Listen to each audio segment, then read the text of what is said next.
All right, well, let's go ahead and get rolling because we have some really important, impactful, amazing stuff to share with you all today. And I want to make sure that we have time for that. So I want to officially welcome you. I know that we have a lot of Leadership Louisville alumni with us, but we also have new friends. And just to give you a kind of a quick snapshot of what our purpose is at the Leadership Louisville Center, we're all about how do we inspire and equip leaders to be better and do better. And the interesting thing for us, I'll just mention this, is that some of you all may not know that there is a civic leadership program in almost every city across the country. So this is, one of those prouds and sorries kinds of things. I'm really proud to serve I'm actually the immediate past chair of the National Association of Community Leadership Programs. And I'm really proud of that.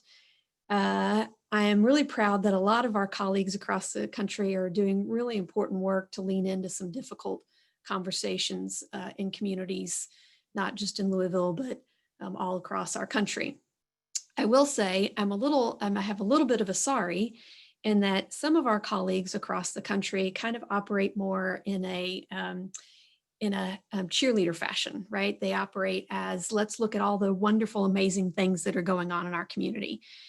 And I think I'm proud that years ago, Leadership Louisville Center decided that we needed to lean into not just all the amazing assets, but we also needed to lean into the hard challenges and bring leaders together around driving positive change, even when it's sticky and messy and hard to talk about. But I do have colleagues across the country who also have been really intentional about leaning into difficult spaces, about gathering up leaders to figure out how do we drive positive change. And so this summer, as we have had such a difficult time navigating challenges in the Louisville community, I wanted to get some advice from a colleague. And I knew Focus St. Louis was one of those exemplars that has been leaning into difficult challenges, inspiring and equipping their leaders. And so I called them to talk about what was happening in our Louisville community and was so fascinated and so engaged by the conversation and by their wealth of knowledge and how they have navigated this that I thought I really wanted to share this with our leadership community. And so that's why we've invited them to speak to you today. But I thought it would be interesting for you all to know, for those of you that don't, Leadership Louisville is not an island. We actually have a lot of colleagues and peers across the country, and Focus St. Louis is one of my favorite exemplar programs. So I'm grateful for them to to saying yes when we invited them to come share their knowledge. And I want to make sure that we have time for them, but there's a couple of things going on that are also really, really important to how we convene here in Louisville, how we show up as leaders. And I want to make sure that you know about some of those things that are going on before I turn over the Zoom microphone. The first thing that I want to let you know about is we usually have an annual luncheon in a grand ballroom. We're not going to do the grand ballroom luncheon, but we are still going to have the event. And I'm so excited about our keynote speaker. Our keynote speaker is Arthur Brooks. He has written multiple books. He is a Harvard professor, and his recent book that we're featuring is called Love Your Enemies. And it's really all about how do we move from polarization back to discourse. And he's not really interested in kumbaya and can't we all just get along. He's actually interested in the whole notion that to argue and to debate is our path to excellence. And we have to get back to being able to do that well. So I'm very, very excited. And I really wanted to make sure you all knew that, that he's coming to chat with us. And I think it's a community message that we all need to pay attention to. So we have that going on. Our Bingham Fellows are working on something that is really exciting, interesting, important next year. The class of 21 is looking at how do we build a culture of inclusivity. We're looking at belonging. How do we create it in our organizations? How do we create it in our community? So the applications are open for Bingham Fellows for the next week or two. And then also just wanted to let you know, in terms of skilling up and making sure that we make investments in your ability to show up as the very best version of yourself. We have a couple of things that are in our green room. So find your voice and kick some glass. I'm excited about that one. And then difficult conversations, two really important skills that leaders need to have. So we got that. And then, as always, our micro learning, you can check with us and see what we're offering coming up on those little small bites that are free, accessible. We want to invite you all to hang out with us at Leadership Louisville and do important things. Speaking of people who hang out with the Leadership Louisville Center, I want to give a special thanks and moment of gratitude to our friends at Baird, who do a lot of important things in this community, who are good exemplars of what corporate citizens should be. And that's why they make a fantastic partner for us on this Thought Leadership series. They are constantly invested in making this community a better place. So please help me welcome Jim Allen to bring you greetings from all his colleagues at Baird. Thank you, Cynthia, and good morning, everybody. Good morning for another 20 minutes. And as Cynthia indicated, we are strong partners with Leadership Louisville, believe very much in the Leadership Louisville programming and the impact that they have on this community. So this is a natural for us to sponsor the Thought Leadership series. And we've had a great experience working with Leadership Louisville over the years. And of course, Baird can be traced back to Hilliard Lyons and 166 years of history in this community. So like Leadership Louisville, we have a long-term commitment to the future of Greater Louisville. As Cynthia acknowledged, we've got great leaders and great thought leadership in this community, but we haven't cornered the market exclusively. So we're so pleased to have some individuals join us today from St. Louis who will obviously share their thoughts and insights. And we look forward to expanding our thought process and hearing from these two individuals who I will now take the opportunity to introduce. So we have Dr. Yemi Akande Barch. She is president and CEO of Focus St. Louis, an organization much like Leadership Louisville, obviously centered in St. Louis. She has more than 20 years of experience in designing and facilitating leadership training, development, and coaching programs. She is active in the community, serving on several boards in St. Louis, and is a member of the Association of Leadership Professionals there. We also have Dr. Wally Siewert. Dr. Wally Siewert is Director of Civic Engagement for Focus St. Louis. He has over a decade of experience with civic and political engagement, from the grassroots and applied level to academic analysis and theory. Prior to his current role, he was director of the Center for Ethics in Public Life at the University of Missouri, St. Louis. He holds a Ph.D. in political philosophy and ethics. Please welcome Yemi and Wally from Focus St. Louis. And thank you for joining us today. Good morning, or on the verge of good afternoon. Thank you so much for inviting us to join you here this morning. I was just thinking this morning as I drove into work that I am going to Louisville, which was a place that I grew up in the 70s. So it's really good to be back home, but in a virtual manner. My siblings went to Jefferson County High School, and I went to Great House, which I don't think is still in existence. But as Cynthia said, we are really part of this larger organization.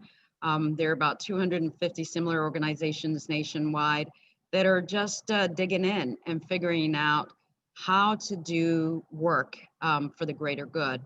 And when Cynthia reached out to us to, just find out what happened, how did we dive in, and how is our community doing, it really gave us an opportunity to reflect. So I thank you for this invitation. I've been with Focus as an organization for close to a little bit over 8 years, and have been in my current position as president and CEO of Focus since 2014. And I assumed this position in 2014, July, and roughly about a month later, Michael Brown was shot and killed.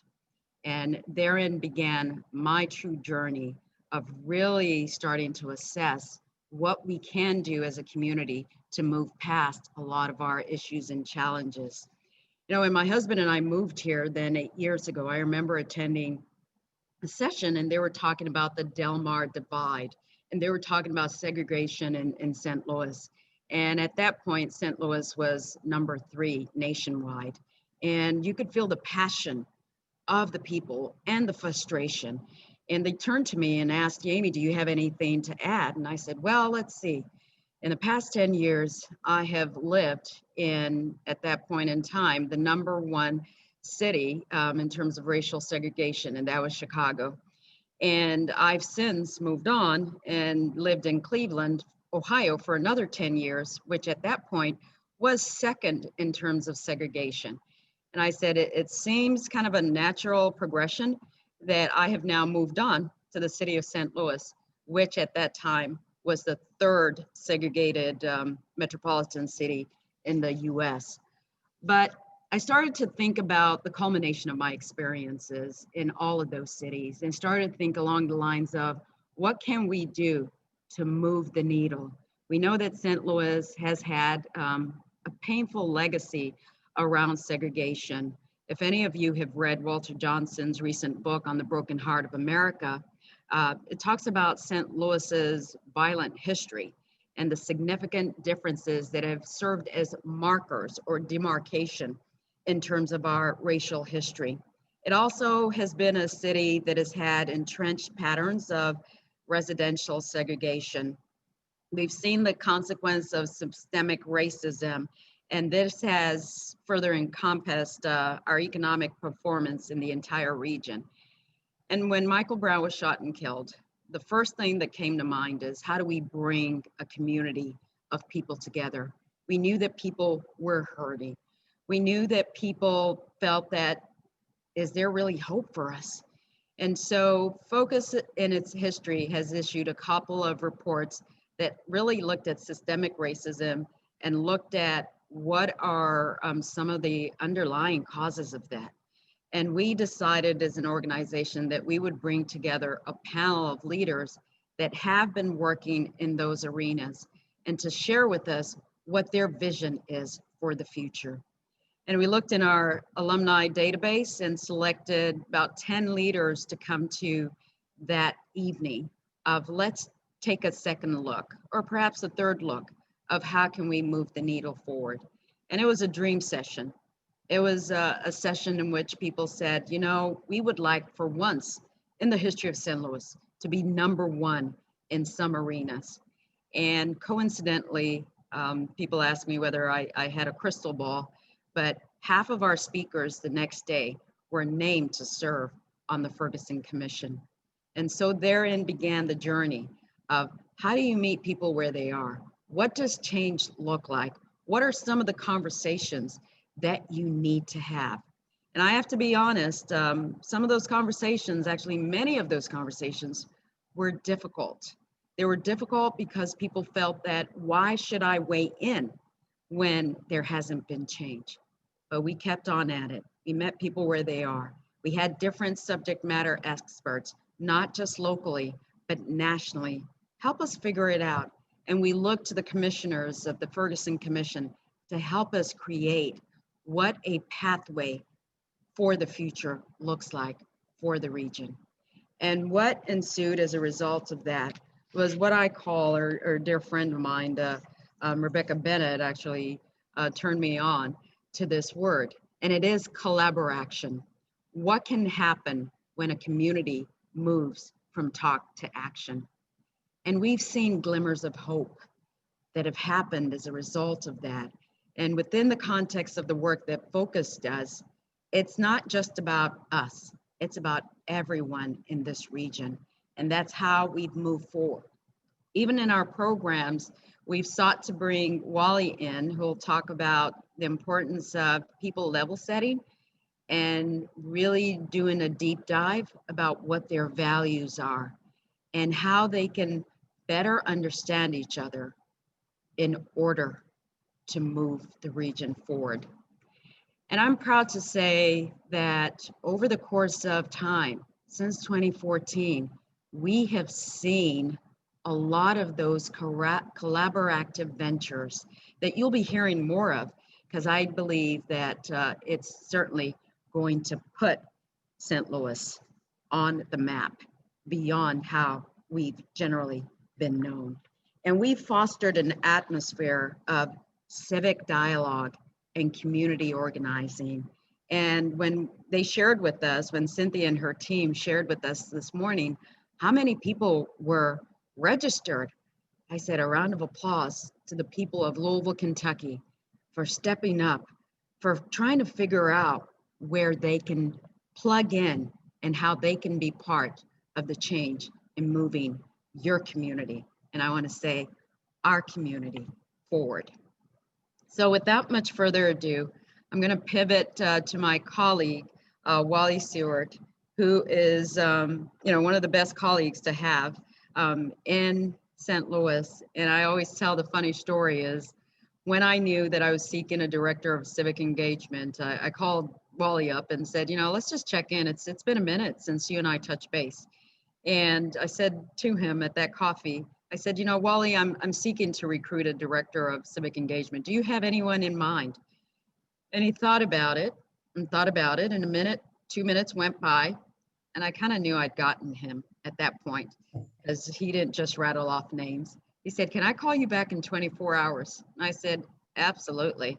As I walked away, I knew that was my next director of civic engagement. So it gives me great pleasure to have him join us here today to talk about some of the work that he's brought to focus to help people level set and have deeper conversations that result in civil discourse. So without further ado, I'm passing on to Wally.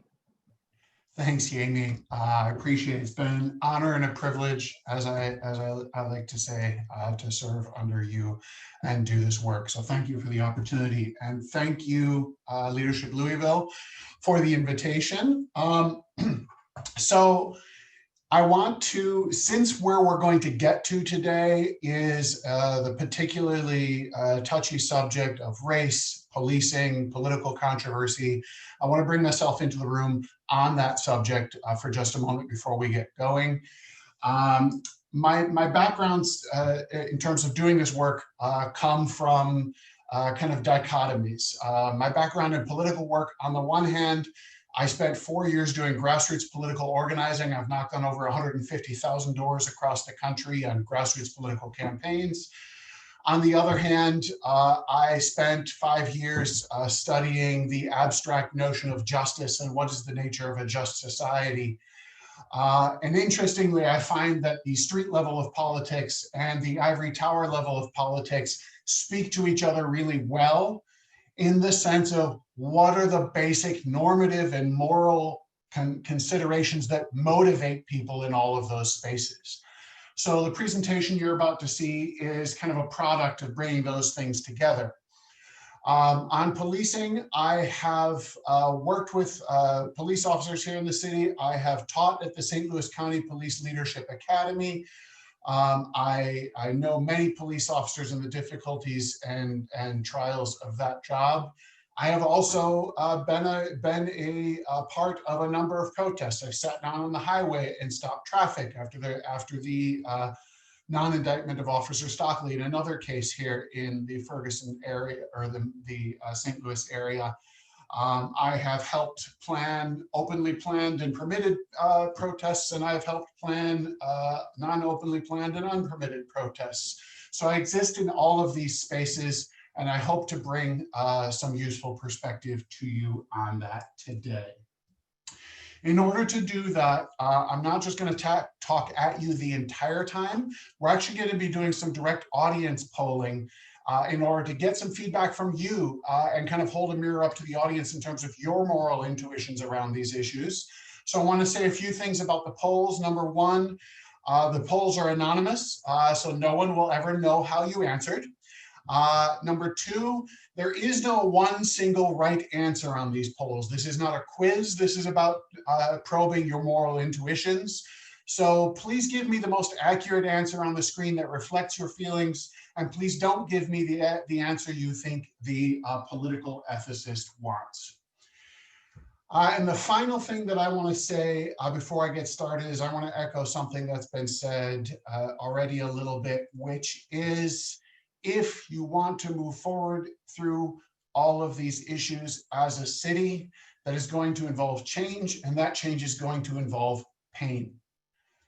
We often think about community healing, and we think that community healing conversations mean conversations that everyone enjoyed having and they walked away from feeling like that was a good thing. Remember what the healing actually looks like, right? If healing is a medical analogy, if your bone's broken wrong, they have to re-break it in order to set it and set it right. If your heart is going, you have to get your chest ripped open and your rib cage split apart and your heart pulled out in order to fix it. Remember what healing can mean as we step into this space.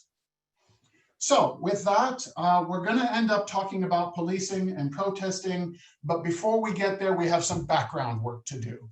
I'd like to take a little time to introduce what I call a map of public values. It'll come in the form of a list of 12 values in 3 different categories. And here's my claim. Number one, you can take pretty much any controversy in the public sphere and map it onto this list of values. Number two, it doesn't matter where you are on the political spectrum, you will recognize these as our foundational values. So I want to get some shared language and some shared ideas on the table before we go at the tough stuff. Now, not to say this isn't going to be tough, I'm going to go ahead and share my screen here and pull up, there we go.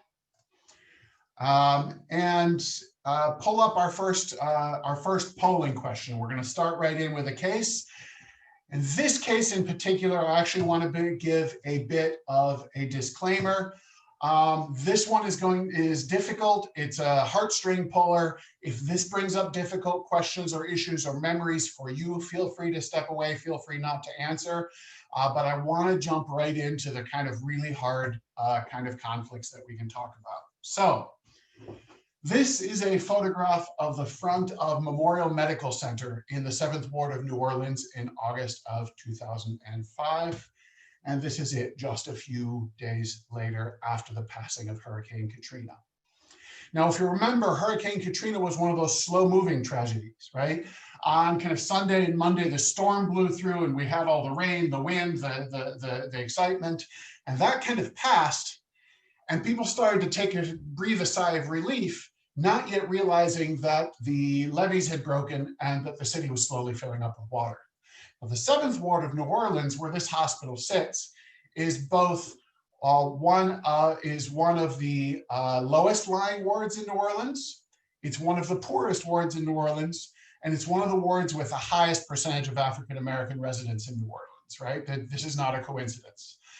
This hospital is one of only a few multi-story buildings down in the 7th Ward. So as the water began to rise, the hospital started just filling with people. Thousands of people filling this small hospital.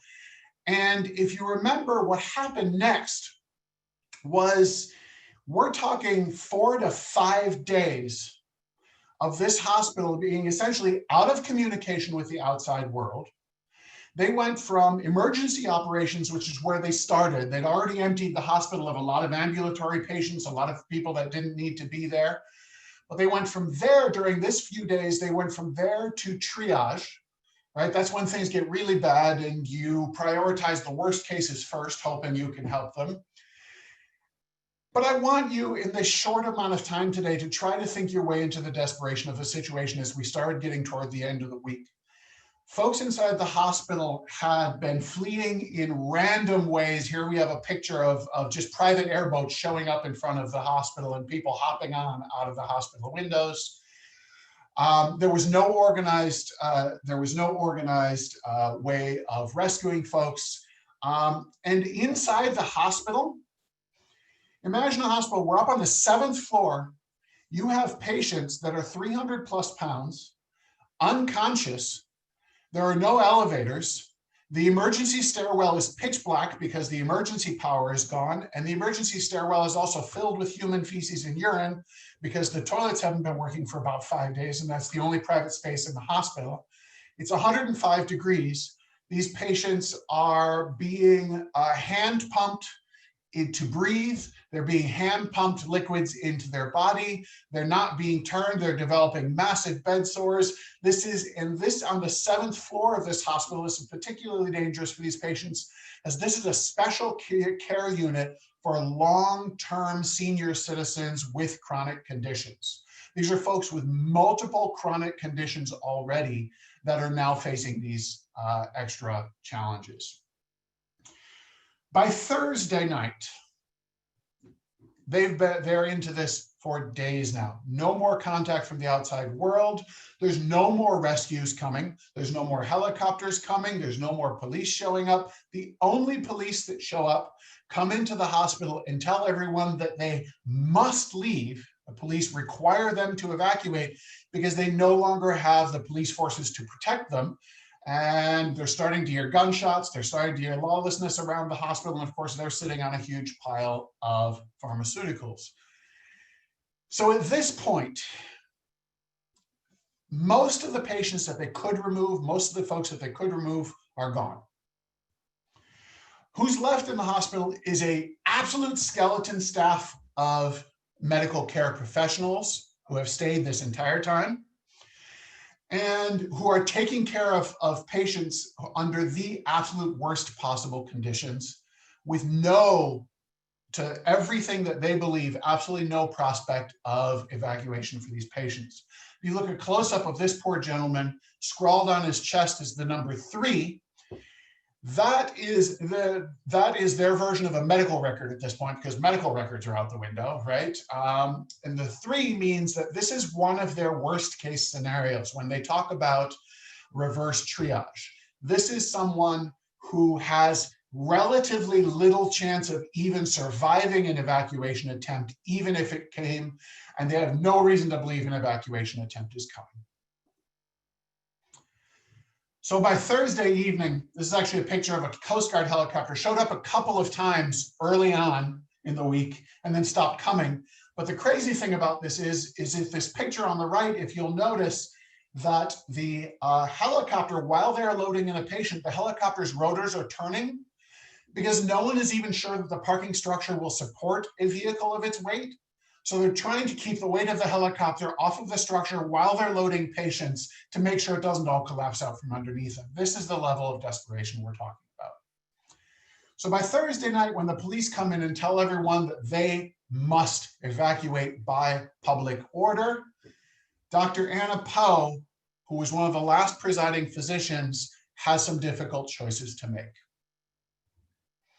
She has patients, she has a number of patients up on that 7th floor ward that have no prospect for evacuation that she can see. It's impossible for them to evacuate them because there's no help to do that.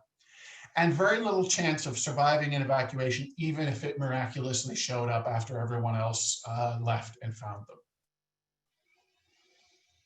So she could simply leave, or she could inject some of these patients with large doses of pain care drugs,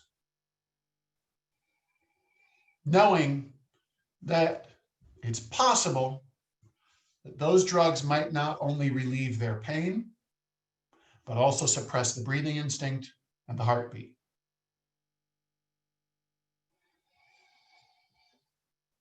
I wish we had time for a discussion about this today. The fundamental choice that she faces is leaving these patients to a form of death that most likely would have been either exposure or dehydration if they had simply been left on their own, both of which are long drawn out, excruciatingly painful, undignified ways to die. Or, on the other hand, inject a large dose of drugs that might ease that suffering. Those are her choices. In the end, she did choose, in consultation with other doctors, although we don't know exactly who, to make that injection. So here's my extremely difficult question for you. And Shelley, if you want to go ahead and bring up that first polling question for us. Was Dr. Poe doing something morally permissible in making the decision to inject large doses of morphine and midazolam, knowing it might not only relieve their pain, but kill her patients?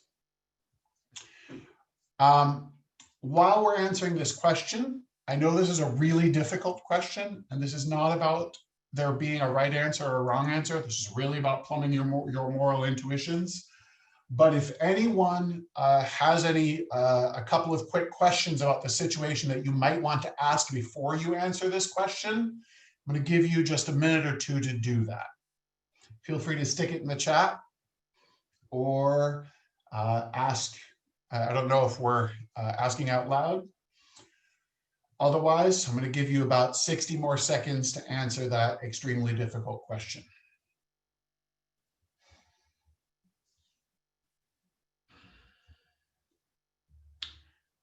Right. Yeah. Some of the questions I often get, what were the patient's wishes? These patients were unconscious by this point. We couldn't ask them. Their families were unreachable. We couldn't ask them. Some of them did have DNR orders, do not resuscitate orders, which is something that the doctors took into account when making these decisions. But we know that this was not the situation those patients had in mind when they signed those DNR orders, right? So these are tough calls. So I'm going to give you just a couple more seconds to answer. 3, 2, 1, and stop. We can go ahead and end that poll and pull up the results. All right. So it looks like we have a pretty strong majority of you, 70% of you on yes, she did something morally permissible. Very respectable minority, 30% of you on no, she did something not morally permissible. The choice here is what we philosophers call a moral tragedy. There is no possible clean moral choice for Dr. Poe here. Either way, she believes she's betraying someone. Her patients in terms of leaving them to a painful, excruciating death, or her patients in terms of she's doing the one thing that pretty much every society has a rule against: killing people. And on top of that, she's a doctor. Her Hippocratic Oath, the first line of most versions of the Hippocratic Oath say, above all, do no harm. There is no greater harm than the ending of a human life. So these were the considerations that Dr. Poe was balancing off. On the one hand, avoiding a whole lot of tragic pain and suffering. On the other hand, violating people and their rights in the most extreme way possible. Now, why did I bring up, we can go ahead and close that poll. I can do that. Why did I bring up this difficult question? By the way, if you're curious what happened, she was actually in the end brought up on charges in 4 of the deaths. Excuse me, but a grand jury in Louisiana refused to indict on the basis that it had not been made clear that her intent was to kill instead of merely do extreme pain care. So they tended to bring her up on charges. She was in the end not indicted. But what does euthanasia, right? And that's the argument here. Is this a case of euthanasia where death is better than living or not? That's the question. What does euthanasia have to do with public values? Well, this case, this gut-wrenching case, brings us to how difficult these decisions are and what's actually at stake, while staying outside of the political sphere that brings all of its difficulties with it. But it illustrates a fundamental kind of values conflict that happens constantly in public spaces. because the conflict that she's facing between relieving some extreme pain and suffering and violating a person in terms of actually killing them is a conflict not just between two values, but two fundamentally different kinds of values. On the one hand, we have an action that would seem to violate some person's rights, right? Some violation of personhood.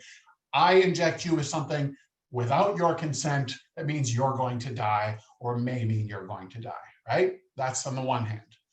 On the other hand, we have a benefit to well-being, i.e. avoiding tragic pain and suffering, that might seem to justify such a violation. Well, this is exactly the kind of conflict we see in public spaces all the time between two very broad categories of values. On the one hand, what we will call personhood values. Personhood values stem from the sanctity of personhood. When you are working inside of this kind of moral framework, the thing that's valuable in and of itself, not instrumentally valuable for some further purpose, but rock bottom, valuable in and of itself, is a person. If you're working inside of this moral framework, you evaluate an action by looking at the nature of the act. Is the act a violation of personhood, or is it not a violation of personhood? On the other hand, we have another massive category of values that we will call outcome values. The thing that's valuable in and of itself in the outcome values moral framework is not the person, but that person's well-being. It's not the person, but that person's well-being. That might not feel like much of a difference, right? Because usually what's good for a person is good for that person's well-being. Those two things come together. Well, we just saw a case where those two things radically came apart, where what was actually good for a person's well-being, i.e. avoiding a bunch of tragic pain and suffering, was actually a radical violation of their personhood. So when you're working in this kind of framework, you don't evaluate an action by looking at the nature of the act. Is it a violation of personhood? You look at the consequences. Does the action maximize human well-being and minimize human suffering, right? There's a cost-benefit analysis that happens here. Are people better off because of the act? So I promised you that map of public values, that list of public values. Here's the first two categories and the first 7 of those values. Personhood values include liberty, fairness, equality, and personal rights. Liberty is a personhood value, because if I'm a person, as a result of my ability to come up with my own conception of the good life, the moral life, and pursue it, I need the liberty to do so. Equality is a personhood value, because if I recognize my own ability to create my own conception of the good life and the moral life and pursue it, and I look at you and I recognize in you that same ability, I am required to place you on a level playing field. Now, each one of these values we could spend a semester studying, right? But this is that 10,000-foot level. At the other side from personhood values, we have outcome values. The first category of outcome values is huge. It's simply well-being, and that includes all of those things that we need as humans in a modern society to function, right? The basic things first: air to breathe, water to drink, food to eat, a roof over our heads. But then we start getting into the things that a modern system that you need to actually exist as a fully exist to your full potential in a modern society, right? You need security to make sure your neighbor can't shoot you and take your cows. You need roads. You need infrastructure. You need communications infrastructure. You need an economy, right? You need a government that will enforce contracts. You need all these things. So all of those things are in the outcome category or outcome values category, but because the outcome values category always also comes with that cost benefit analysis, right? Because it's not just, was this a violation of personhood? It's did we get our money's worth, so to say? We also have to think about effectiveness and efficiency. if you're taking my tax dollars in order to provide me with security, well, I hope you're doing it effectively and I hope you're doing it efficiently. There's your first 7 of that set of 12 values that I promised. The reason that these 2 sets of values come into conflict on a constant basis is because the conflict they represent is baked into the very idea of a democracy. Here's the idea. Personhood values. Here's a paradigmatic statement of personhood values by the philosopher John Rawls. Each person possesses an inviolability founded on justice that even the welfare of society as a whole cannot override. That is a paradigmatic statement of personhood values. Paradigmatic statement of outcome values. The needs of the many outweigh the needs of the few. Can you see why these 2 sets of values can come into conflict? This is a conflict that exists inside our society, and really importantly, this is not a conflict we should try to get rid of. This is not a conflict we can possibly get rid of. Think about the first person who tried to create a democracy. Hey, everybody, I've got this good idea. We're going to get together. We're going to call each other co-citizens, and we're all going to pull in the same direction and kind of build ourselves a better community. Oh, and you're all individuals and you get to do whatever you want. See the problem? The only thing we can hope to do is to balance these 2 very valuable things against each other as well as we can on a day-to-day basis.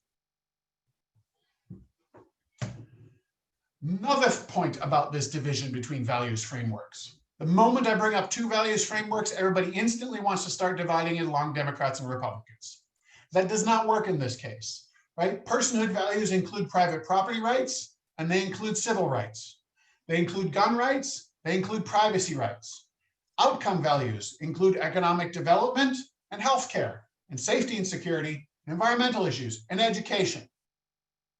No one end of the political spectrum has a monopoly on these forms of moral thinking. We all use all of them. We simply ignore the fact that we're talking past each other when we're arguing from different frameworks. So how do we go about making these judgments? How do we balance these values off against each other in anything like a remotely good way on a day-to-day basis? This is where the final values category comes in. This is a category we will call small d democratic values, right? Otherwise known as process values or procedural values. These values are not based on what you think is morally important, right? Your gut instincts, humans and human well-being, that's where our moral value lies. It's not where these values come from at all. So not only do we have another category of values, we have a whole new kind of category of values. These values are based not on your gut instinct about what's important, but on rational rules for making decisions fairly. They're relatively uncontroversial, unlike those first sets of values, in that they inherently don't tip the scales toward either side in those substantive values debates. And they're the basis of our entire Constitution. The process values is what our founding fathers put in place because they knew that they couldn't set those substantive values for us as a country moving forward. They said, instead, we're going to give you a process for making those decisions. So the vote, 3 branches of government, legislative debates, executive administration, judicial review, all based on procedural values of fair process. So here's that last category that will complete our 3 categories, 12 values. Procedural values include participation, 1 person, 1 vote. Objectivity, the process itself should be as neutral as possible. And transparency, those 2 come close together. If the government's going to be making decisions about my life and how I live it, I need to be able to hold the government accountable for those decisions. And in order to do so, I need to see how those decisions are getting made and have access to that space. There's one more value that is the 12th, and that is one that we talk a lot about, but we rarely really spend a lot of time understanding, and I cannot overemphasize the importance of it. Trust. The only reason a democracy works is because of a vague belief in the back of citizens' heads that no matter what decision the government made, whether it's the one I agree with or the one I disagree with, somewhere in that decision-making process, my point of view was heard, my interests were represented, my representative had their 5 minutes to slam their fist on the table and make their case, even if they didn't win the day. That trust is the bedrock of our government, and that trust is fragile. You cannot create trust. You cannot buy trust. You cannot build trust. That's why you can't install democracies, right? Look what happened in Egypt. Let's support this military dictator for 30 years with military aid. And then the US says, oh, no, wait a minute. Let's get rid of the military dictator. Let's install a democracy. Well, no Egyptian citizen had any reason to have a belief like that. So what happened? The process didn't work. Well, a single party and a strong man and a strong party came into power. We have been living with this democracy for 200 years, and we take it for granted at this point. I'll make one final point about trust. Everybody instantly goes to the people's trust in their government when we think about trust in a democracy, but that's not where it starts and that's not where it ends. It's possibly not even the most important trust factor. Where it starts, remember that person who tried to form their own democracy? Hey, everybody, let's get together. Let's pull in the same direction. They didn't start with trusting the government that they all formed together. They started by trusting each other. So the first trust step in a democracy is trusting your co-citizens, trusting your neighbors, trusting your fellow community members, trusting that person on the other side of the country that you've never met and have no idea who they are, who get to vote on things that influence your life. That's where you start. Then you can form a government together and think about whether you trust that government. But there's another step of trust. And it's one we hardly ever talk about, even though it is the element that distinguishes democratic government from every other form of government in the world. Namely, that if a government claims to want to be worthy of the trust of its citizen, it must reciprocate that trust. Government must trust its own citizens. The moment a democratic government stops trusting its own citizens is the moment that democratic government replaces the judgment of the people with its own judgment, and you're off on your way to authoritarianism. So there it is. There's nothing up here you haven't seen before, right? These are not new concepts. These are all difficult concepts. They're all vast concepts.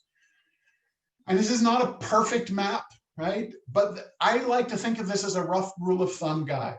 You can really take pretty much any controversy in the public sphere, and I'd be happy to share these slides, by the way. You don't have to take notes frantically.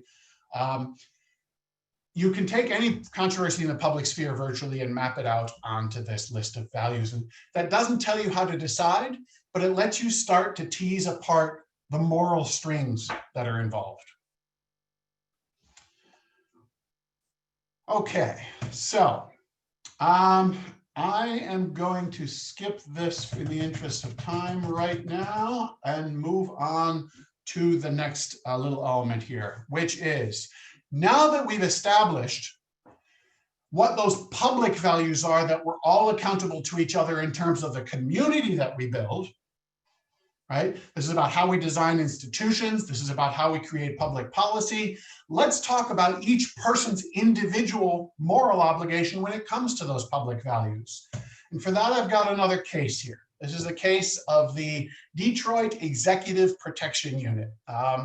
This is the unit in the Detroit Police that actually travels with the mayor of Detroit and protects the mayor of Detroit. It's his personal protection unit. So back in the early 90s, there came to light some rather ugly things going on with that Detroit Executive Protection Unit. Inside of the police department, there were rumors of drunken accidents with police vehicles that were never reported, police vehicles getting repaired outside of police stations. There are parties at the mayor's mansion, the Manoogian mansion, involving strippers, lots and lots of ethics violations within that unit. Now, assuming someone heard about these things, right? They heard that these folks who were standing up under color of law and breaking the law and violating their public obligation, if they heard about that, presumably they had some level of obligation to go ahead and report that and let people know, right? Whistleblower obligation of some kind. Instead of asking you how strong that whistleblower obligation is, I want to ask the reverse question. Where does it end? Imagine you've got a civilian HR consultant that's doing some work with the police department, and they hear about these abuses. Imagine also that this HR consultant has worked with the police department before and has seen what happens to whistleblowers and has some idea of what will happen if she goes ahead and reports these things. So my question to you is, what level of consequence that she faces might actually morally allow her to prioritize her own personal interests over the public values that that whistleblower obligation is based on? So what I want you to do, and we can go ahead and pull up that next question, Shelley, is go through these options from top to bottom, and they kind of go from least consequential to most consequential. And I want you to hit the button at the first option where your moral instinct tells you if she knows this is going to happen to her as a result of making this whistleblower report, it is morally permissible for her to keep quiet. At what level of consequence to her personal interests is she allowed to prioritize those personal interests over the public values that are pushing her toward that whistleblower option?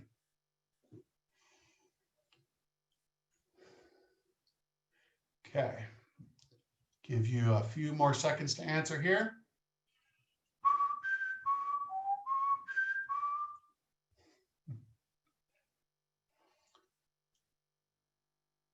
And 3, 2, if you want to get in your answer, get it in now. Still got a few folks voting. 1. And let's call it and go ahead and pull up those results. Okay, so excellent. We have you all over the board. That's great. The more diverse our answers, the more interesting, and the better. What I can say is that we have, let's see here, we actually have a majority on those bottom 3 answers. So a majority of you believed that at the very least, she would need to lose her job, be publicly slandered and insulted, receive credible threats to her own bodily safety and that of her family, and have to pick up and move her whole family to a new city. At the very least, that is what has to happen to her, according to a majority of you, or she has to know that that's going to happen to her in order to justify keeping quiet. The only thing I'm going to say here is that you all put a really similar moral requirement to sacrifice herself for the good of her community on this HR consultant, as we ask of, say, soldiers on a field of battle. Put your body in harm's way. We've even asked her to put her family's bodies in harm's way. That's a pretty deep moral obligation to put those public values above your personal interests. That means you are required to suffer a whole lot of pain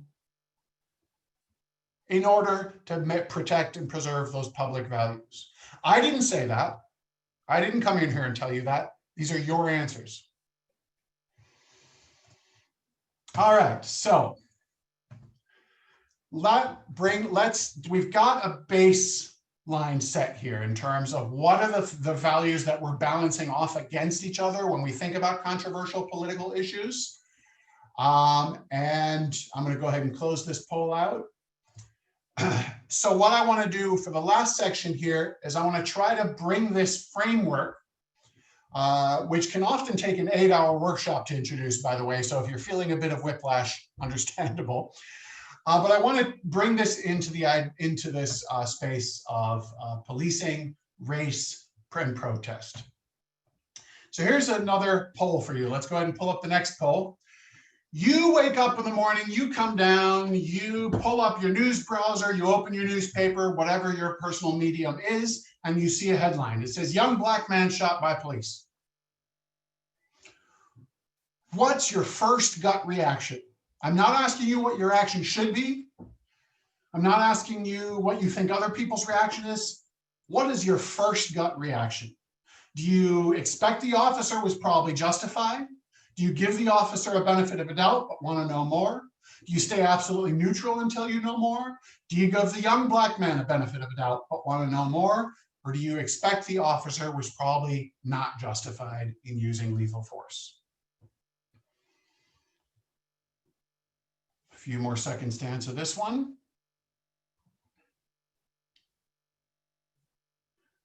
3, 2, 1, and stop. Thank you. And here we have our results. We have a plurality, meaning the most votes, but not a majority, on give the young black man a benefit of a doubt, but want to know more. But we actually have a 53% majority on there, or the officer was probably not justified.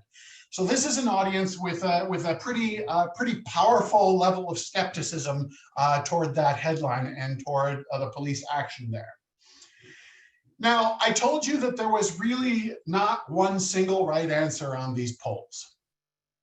I didn't say there wasn't a wrong answer. And I'd like to just challenge you for a moment and throw out the idea that possibly there is a wrong answer here. And that is the middle answer. Stay absolutely neutral until you know more. That's a wrong answer for 2 reasons. Number one, I asked you about your gut response. And I can guarantee you that your gut and your brain are way out ahead of you on this. Number 2, if you're a trained HR professional, right, whose job it is to actually try to come at these loaded kind of situations with an open mind, then maybe you've trained your gut to do that. But I'm wondering if that's even the appropriate ideal response here.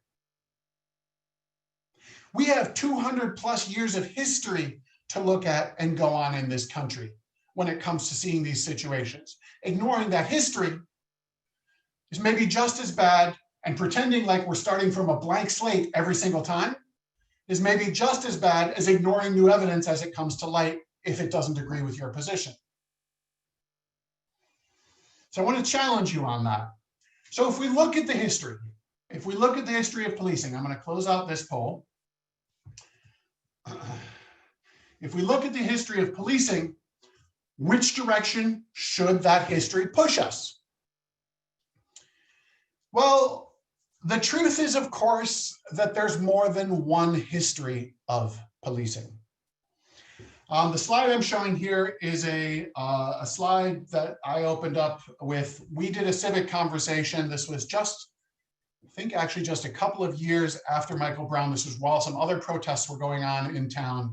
We brought the then brand new police chief, the then brand new director of public safety on stage together at the Missouri History Museum, together with Bruce Franks Jr., who was a leader of the protest movement, who also became a state representative, and Reverend Guilford of the NAACP, who's also an expert in police use of force. We brought them all together on stage to talk about the future of policing in St. Louis.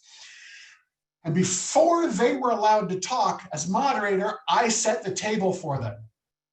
Because what I didn't want is a simple reduction to the pro-cop, anti-cop divide. And I set the table for them by laying out the 2 histories of policing in America.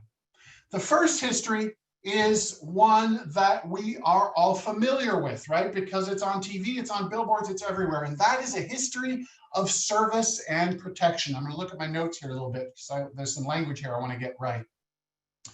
There is a legacy of profound self-sacrifice by those who put themselves in harm's way to protect their communities. Like I said, I've taught at the County Police Leadership Academy. I know police officers and their families. I've talked to police officer partners who have to cover up their sweats and their shaking when their partner doesn't show up after a long, difficult shift and they're having to sit down to dinner with the kids and tell them it's nothing to worry about, right?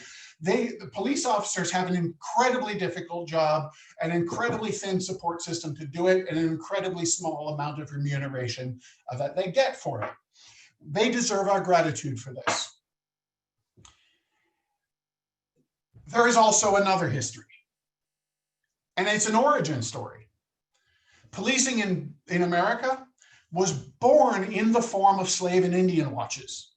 That is how policing came to be an institution in the United States of America. It was literally created to control Black and brown bodies. And for 200 of its almost 250 years, America has had formalized white supremacy. From 1776 to the Civil War, in the form of chattel slavery. From there, in the form of so after the Civil War, we have a few years of Reconstruction, right? 40 acres and a mule, a huge blooming of Black schools in the South, an amazing amount of voter registration. Did you know that in 1870, I'm going to get the year right, in the 1870s, I don't remember the exact date, the South Carolina legislature was majority Black?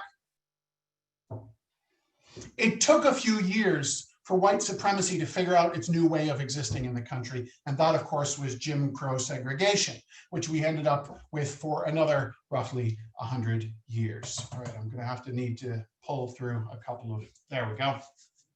So this is our timeline. And throughout that entire first 200 years, the face on government force that enforced that legal white supremacy were the police.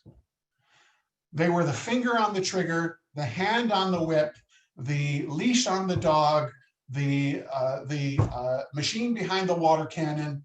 That's who the police were. That's a legacy just as much as that legacy of service for which we owe them gratitude.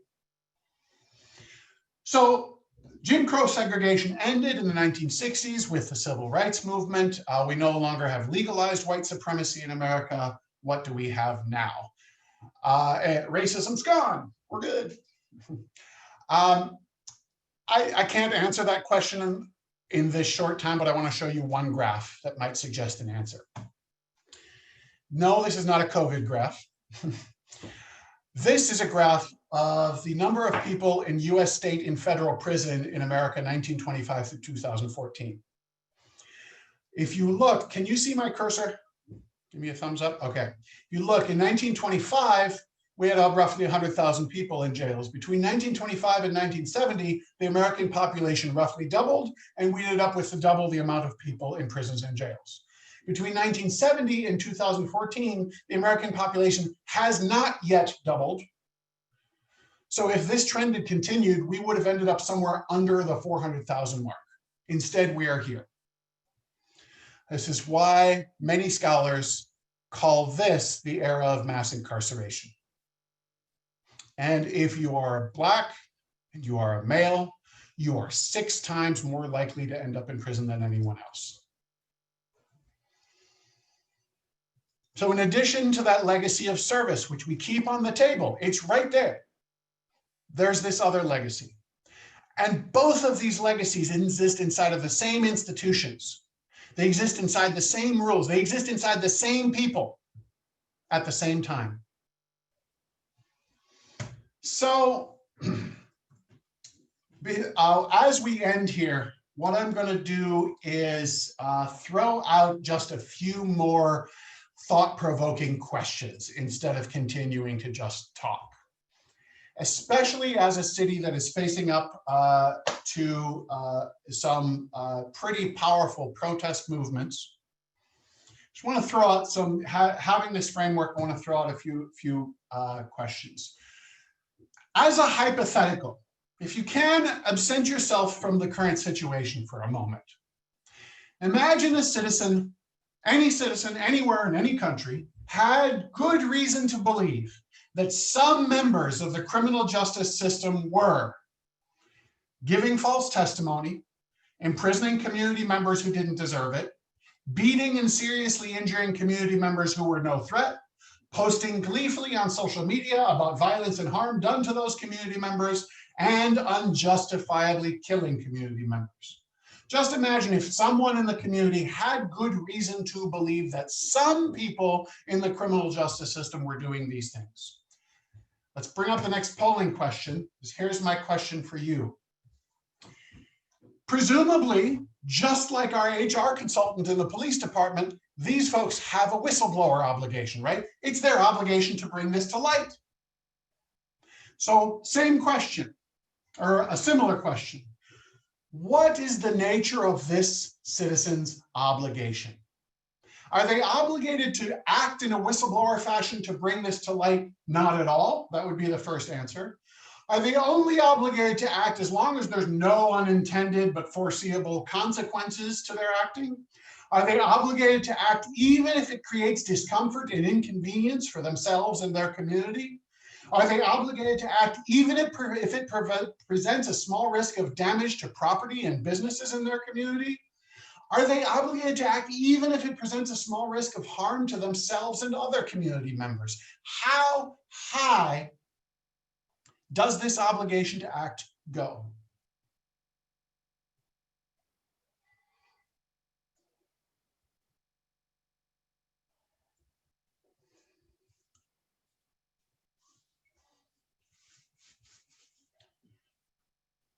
Give you a few more seconds to answer on this one.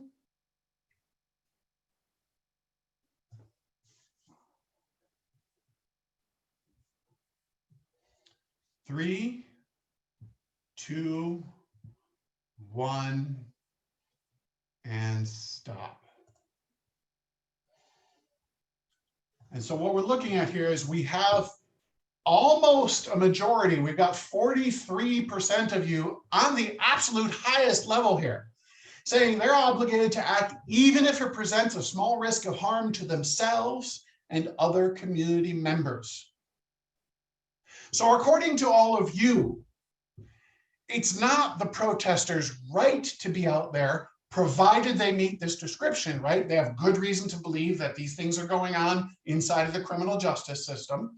We're setting that question aside for the moment because we don't have time to cover it here. But if they do, then according to you all, they don't only have a right to be out there protesting, they have an obligation to be out there protesting. And they have an obligation to be out there protesting even if a few people are getting hurt, even if some property is getting damaged, even if some businesses are suffering because of it. And I didn't say this, this was your all's call. These are your answers. So let me throw out one final question for you. If we can go ahead and pull up that next question. I'd just like to ask you regarding your experience of the protests in the last few months in Louisville. This question is a bit different. You can actually click multiple answers instead of just one. I'd like you to click next to every one of those words that you think is one of the ones that best describe the majority of protests over the last few months in Louisville. What are the words that you would use to describe those protests?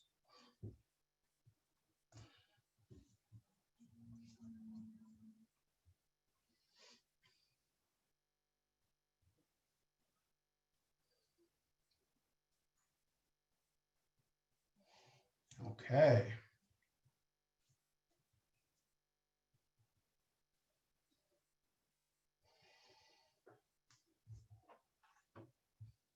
And we've got more of you participating than ever before. Excellent.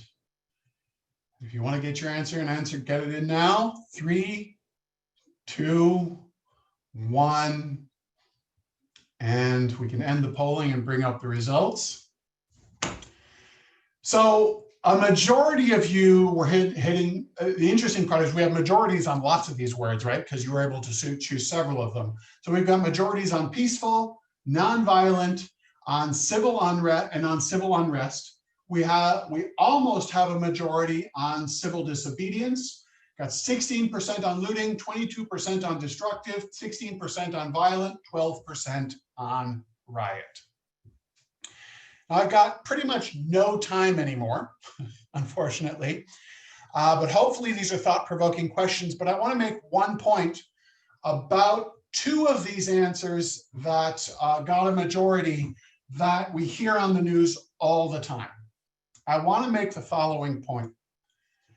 A nonviolent protest is different than a peaceful protest. A protest can be nonviolent and not peaceful. And if you think of peaceful as, well, they're sitting there, they're doing their thing, right? The grandmother's knitting on your attorney general's front lawn, for instance. I could just walk by and ignore that. There's a reason that protests tend not to be peaceful in that sense, because the point of the protest is not to allow you to walk by and ignore it. If a protest fails to inconvenience or force the community at large to face up to the issues at hand, that protest has failed. So think about that when you're wondering why we're still having protests and whether those protests worry about the damage that they're doing to the economy, businesses, downtown district, etc. They don't want to do that,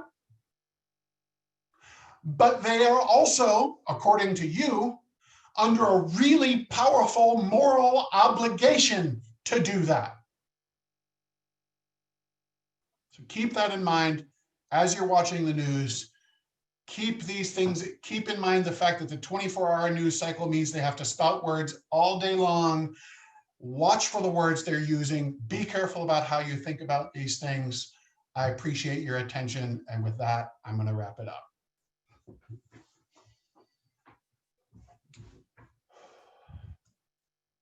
Thank you so much.